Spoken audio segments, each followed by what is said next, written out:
রমজানের প্রতিটি মুহূর্ত মূল্যবান, এই তিনটি কাজ করতে ভুলবেন না। আসসালামু আলাইকুম। রমজানের দিনগুলো দ্রুত চলে যাচ্ছে, কিন্তু আমরা কি সত্যি এই সময় সঠিক ব্যবহার করছি?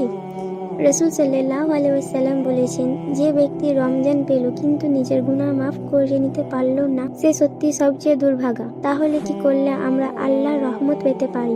আজ 100 বার ইস্তেগফার বলুন।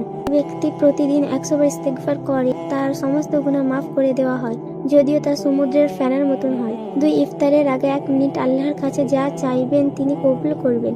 3. ব্যক্তির দোয়া কখনো ফিরিয়ে দেওয়া হয় না।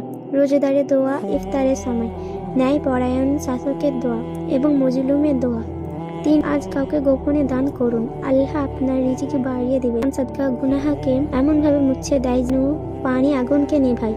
আজকের দোয়া, আল্লাহুম্মা ইন্নাকা আফুউন তুহিব্বুল আফওয়া ফাআফু আন্নি। তার অর্থ, হে আল্লাহ, আপনি ক্ষমাশীল, আপনি ক্ষমা করতে ভালোবাসেন, তাই আমাকে ক্ষমা করুন।